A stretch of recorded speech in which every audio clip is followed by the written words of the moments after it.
გრიპის სეზონი დადგა, შემთხვევების რაოდენობა მატულობს, ყველა ცხელებით მიმდინარე ინფექცია არის გრიპი, რა თქმა უნდა არა, იმიტომ რომ არსებობს სხვა ვირუსული ინფექციებიც და დაახლოებით 300-მდე, რომელსაც ასევე შეიძლება ახლდეს ცხელებად, სხვიდან გამონადენი ხველა და ასე შემდეგ. გრიპი მათ შორის არის ერთ-ერთი, რომელიც სამწუხაროდ გართულებების უფრო მაღალი რისკით ხასიათდება და ამ რისკის ქვეშ არიან ადრეული ასაკის პატარები, ხანდაზმულები და ისინი, ვისაც აქვს სხვადასხვა ქრონიკული დაავადება. გრიპი ხასიათდება მეტწილად მაღალი ცხელებით, ხველით, ცხვირიდან გამონადენით, ახლავს გამოხატული ზოგადი სისუსტე, თავის ტკივილი, კუნთების, სახსრების ტკივილი. ამ ნიშნებით შეიძლება მიიტანოთ ეჭვი მასზე.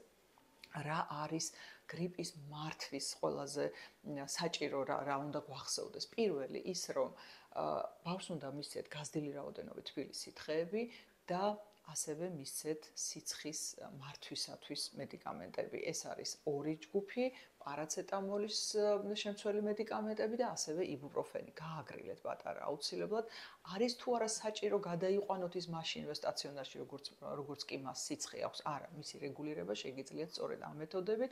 სითხეების მიცემა არ დაგავიწყდეთ და არამც არ მისცეთ ანტიბიოტიკები, გრიპის ვირუსზე არც ერთი ანტიბიოტიკი მოქმედებს და გართულებების რისკი და მათ შორის ანტიბიოტიკისადმი რეზისტენტური შტამების შექმნის რისკი კი არის სამწუხაროდ ძალიან მაღალი.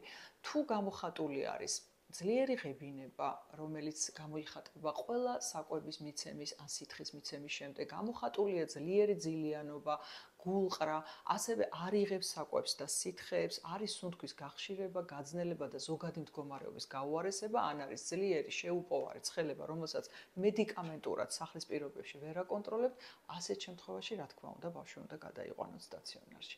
ჯანმრთელობას გისურვებთ.